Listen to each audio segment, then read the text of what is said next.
اللهم صل على سيدنا وشفيعنا وحبيبنا ونبينا ومولانا محمد وبارك وسلم صلاة وسلاما عليك يا رسول الله. الحمد لله الذي نزل الفرقان على عبده ليكون للعالمين نذيرا.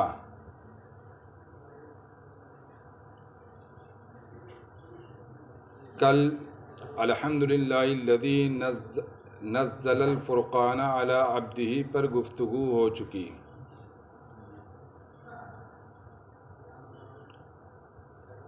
اور لیکون للعالمین نذیرا کا ترجمہ بھی کل ہو چکا تھا، مگر اس پر بات رہ گئی تھی۔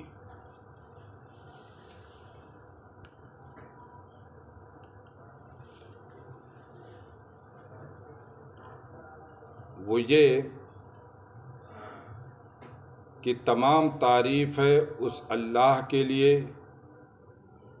جس نے فرقان یعنی قرآن اپنے بندے یعنی ہمارے آقا جناب احمد مجتبیٰ محمد مصطفیٰ صلی اللہ تعالیٰ علیہ وسلم پر نازل فرمایا،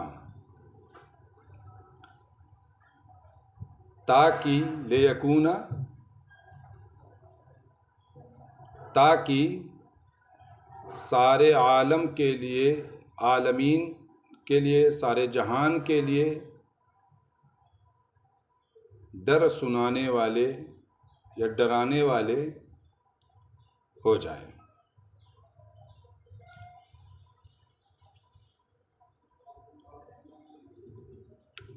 لیکونا کا لام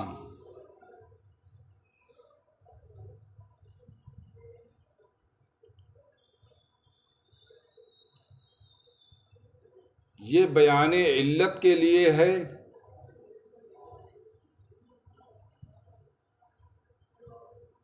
اور اگر بیان علت کے لیے ہے تو اس کا مطلب یہ ہوا کہ تنزیل فرقان، جس نے فرقان نازل کیا، تاکہ تنزیل فرقان کی علت بنے گی۔ اور اس صورت میں ایک اشکال یہ پیدا ہوگا کہ اللہ تبارک تعالیٰ کے افعال معلل بالاغراض ہو جائیں۔ کیا ہو جائیں؟ معلل بالاغراض، اور اللہ رب العزت کا کوئی فعل معلل بالاغراض نہیں، یعنی اللہ تبارک تعالی نے رسول کو بھیجا، قرآن نازل کیا، یا اللہ رب العزت نے طرح طرح کی نعمتیں اتاری، سارے جہان کو بنایا، آسمان زمین و آسمان کو بنایا، چاند و سورج کو بنایا، جو بھی بنایا، جو بھی تخلیق کیا ہے، جو بھی نازل کیا ہے، تو یہ کسی غرض کی بنیاد پر نہیں ہے۔ اللہ کی کوئی غرض وابستہ نہیں ہے، کیونکہ غرض جہاں ہوتی وہاں احتیاج ہوتا ہے، اور اللہ رب العزت احتیاج سے پاک ہے۔ سمجھ رہے؟ تو پھر یہ لام تعلیل کے لیے نہیں ہوگا، ہے نا؟ ہاں، یہ کہا جا سکتا ہے کہ یہاں لام تعلیل کے لیے ہے، لیکن غرض بمعنی احتیاج نہیں، بلکہ غرض بمعنی حکمت ہے۔ اور فعل الحکیم لا یخلو عن الحکمت، حکیم کا فعل حکمت سے خالی نہیں ہوتا ہے۔ تو اللہ تبارک تعالیٰ نے فرقان کو اپنے بندے پر نازل کیا، اس کی حکمت یہ ہے کہ سارے جہان کے لیے ڈرانے والا ہو جائے، ڈر سنانے والا ہو جائے۔ سمجھ رہے ہیں نا؟ تو یہاں پہ غرض جو ہے کس معنی میں؟ حکمت کے معنی میں ہے. لے یکونا، تاکہ وہ ہو جائے. وہ کون؟ ضمیر کا مرجع کون ہے؟ تاکہ فرقان بھی ہو سکتا ہے اور عبد بھی ہو سکتا ہے اور کلمہ جلالت یعنی باری تعالیٰ بھی ہو سکتا ہے. لیکن اللہ تبارک تعالیٰ لِيَكُونَ اللَّهُ لِلْعَالَمِينَ نَذِيرًا، یہ قول ضعیف ہے. کیوں ضعیف ہے؟ اس لیے کہ اللہ رب العزت کے جتنے بھی اسماء معلوم ہوئے ہیں، جن اسماء پر واقفیت حاصل ہوئی ہے، ان اسماء میں سے کوئی بھی جو ہے اسم نظیر نہیں ہے. اس لیے لیکونا کی ضمیر کا مرجع کلمہ جلالت کو قرار دینا یہ جو ہے ضعیف ہے. اب رہی بات یہ ہے کہ عبد کی جانب ضمیر ہے، لیکون العبد للعالمین نذیرا، تو یہ صحیح ہے کیونکہ نذیر یہ ہمارے نبی کریم صلی اللہ تعالیٰ علیہ وسلم کی صفت قرآن میں آئی ہے. وما ارسلناک الا نہیں کیا یا ایھا النبی ان ارسلناک شاہدا ومبشرا ونذیرا، اللہ نے جو ہے نذیر آپ کی صفت بیان کی ہے. فرقان بھی ہو سکتا ہے یعنی قرآن، مگر جب قرآن اگر ضمیر کا مرجع ہوگا تو اس صورت میں فرقان ہمارے نبی کے توسط سے نذیر ہوگا. کیسے ہوگا؟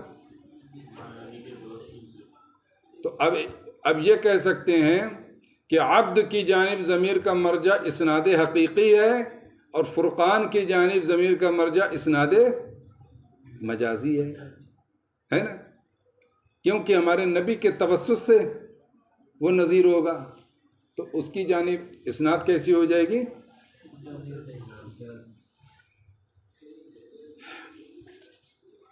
للعالمین، سارے جہان کے لیے. اس کا مصداق کون ہے؟ اس کے مصداق انس اور جن ہیں. انس و جنس، جن و انس کیا ہیں؟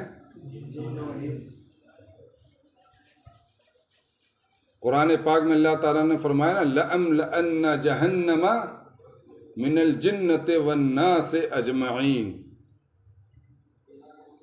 ضرور سے ضرور میں جہنم انسان اور جناتوں سے بھر دوں گا.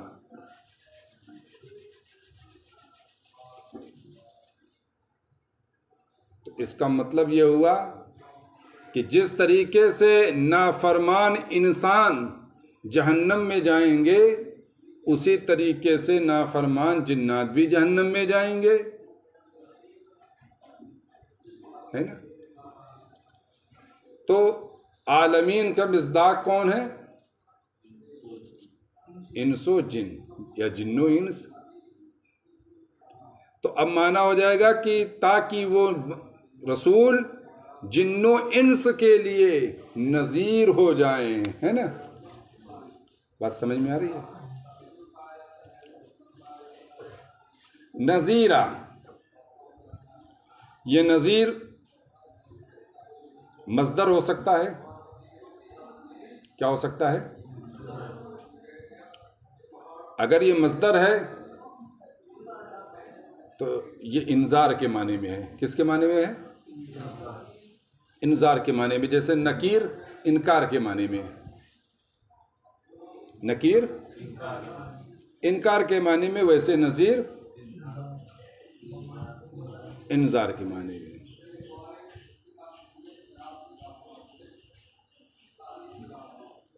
اور یہ بھی ہو سکتا ہے کہ نذیر صفت ہو، جیسے فعیل بمعنی اسم فاعل تو نذیر بمعنی منذر ہوگا، ہے نا. جیسے فعیل اسم فاعل کے معنی میں ہوتا ہے ویسے نذیر منذر کے معنی.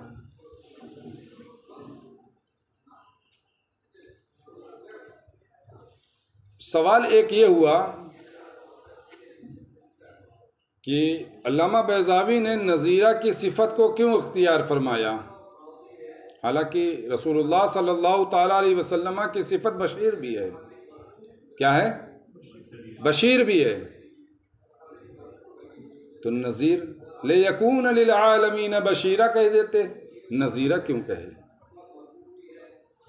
ایک وجہ تو یہ ہے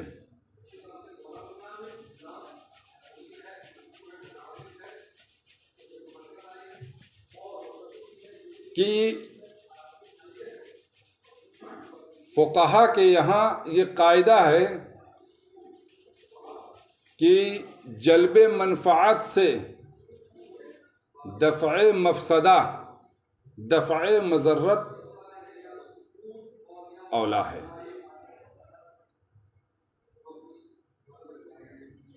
نا.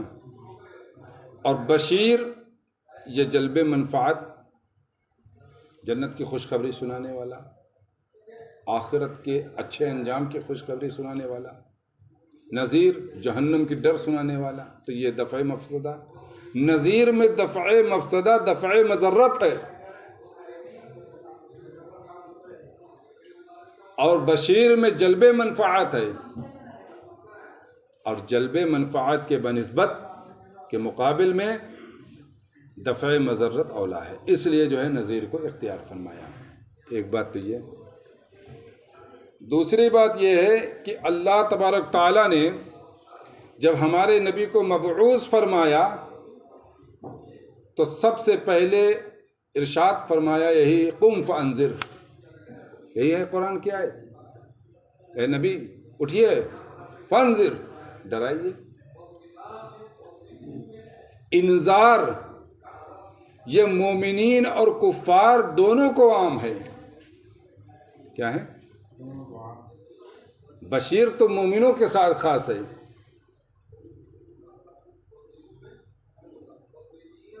بشیر مومنوں کے ساتھ خاص ہے. انذار مومنین اور کفار دونوں کو عام ہے. کفار کو انذار کیسے؟ انذار عن الدخول فی نار الجحیم. اور مومنین کے لیے انذار کیا ہے؟ انذار عن الخطا.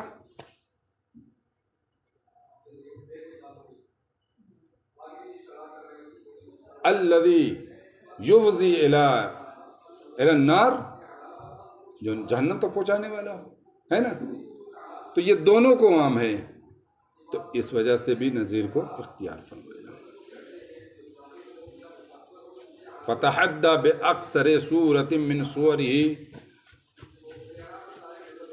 مساقع الخطباء من العرب الأرباء فلم يجد به قديرا وأفحم من تصدى لمعارضته من فصحاء عدنان وبلغاء قحطان حتى حسبوا أنهم سحروا تسحيرا.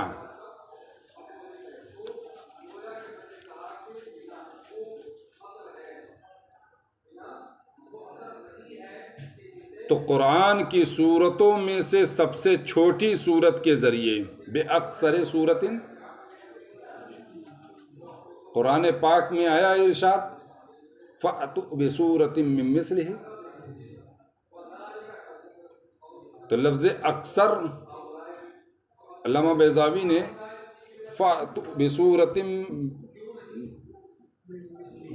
مِّن مِّثْلِهِ، فَأْتُوا بِسُورَةٍ من مثلہ، من مثلہ ہے نا.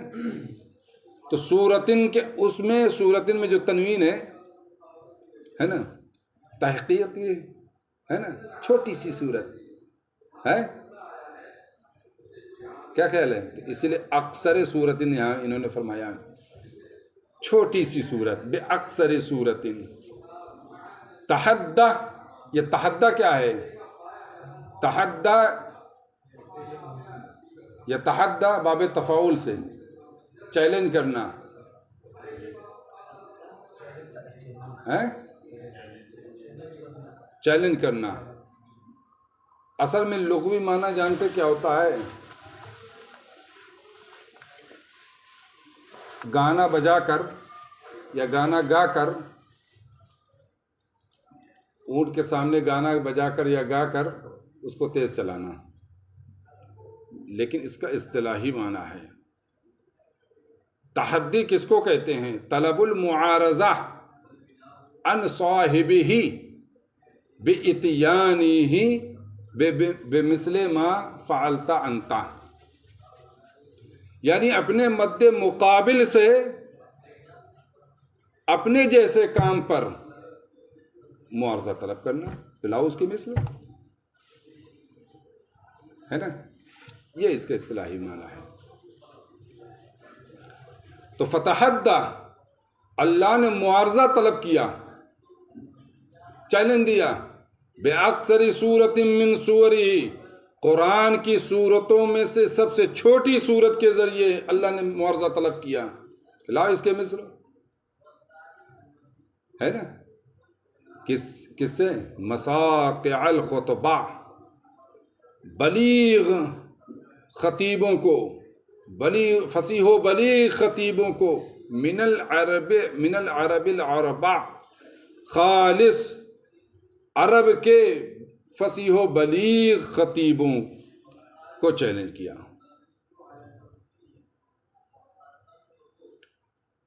مساقع یہ مسقع کی جمع ہے، جیسے ممبر کی جمع منابر.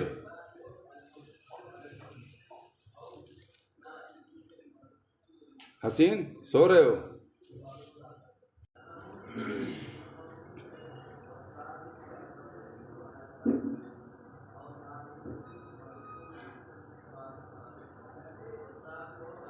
مسقع کی جمع مساقع.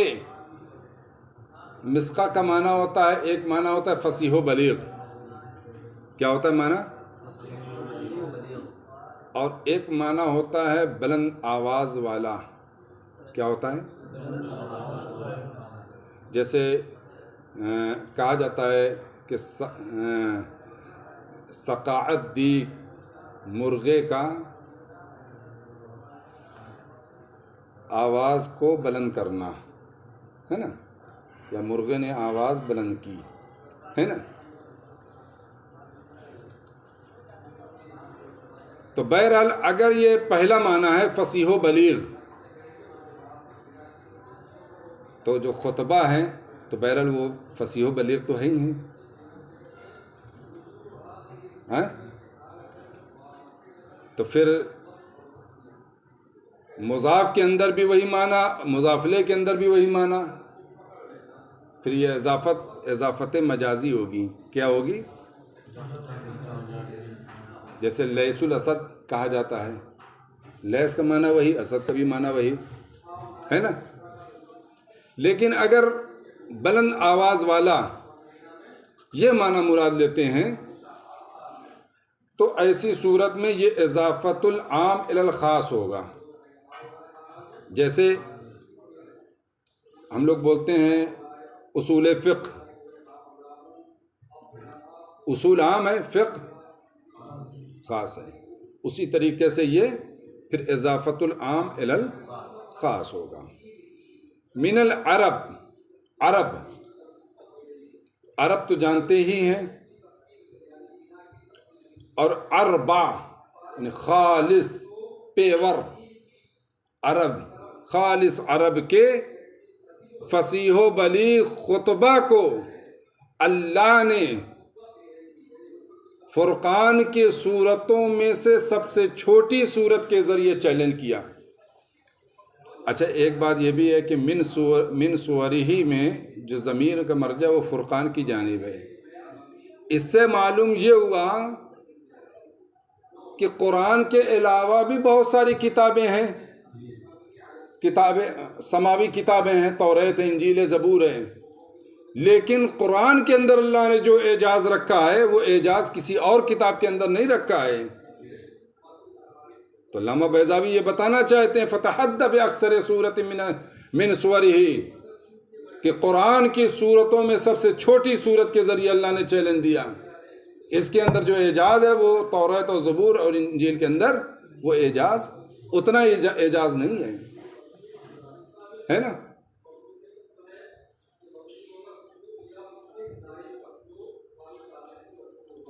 اور ایک بات یہ، سورت کا کیا معنی ہے؟ کلام کے اس مقدار کو کہتے ہیں جو مستقل حیثیت رکھتی ہو اور کم از کم 3 آیات پر مشتمل ہو.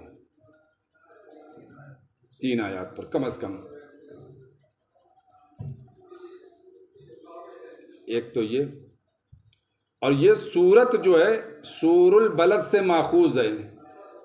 جس طریقے سے سور البلد شہر کی فصیل شہر کو گھیرے ہوتی ہے، اسی طریقے سے یہ سورت بہت سارے علوم کو گھیرے ہوئے ہوتے ہیں، اس لیے انہیں سورت کہا جاتا ہے.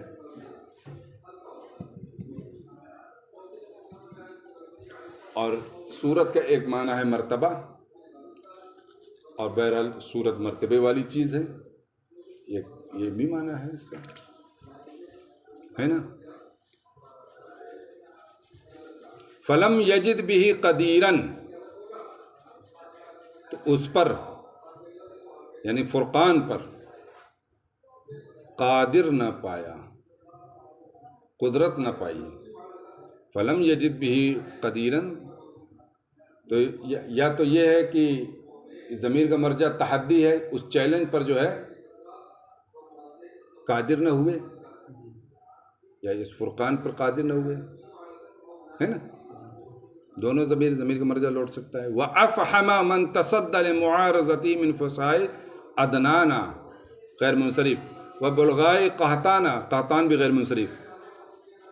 اور افحم، اور انہیں لاجواب کر دیا جو اس کے معارضے کے درپے ہوئے. جو اس کے معارضہ کا مطلب ہے کہ مثل لانا، جو اس کے مثل لانے کے درپے ہوئے انہیں جو ہے لاجواب کر دیا.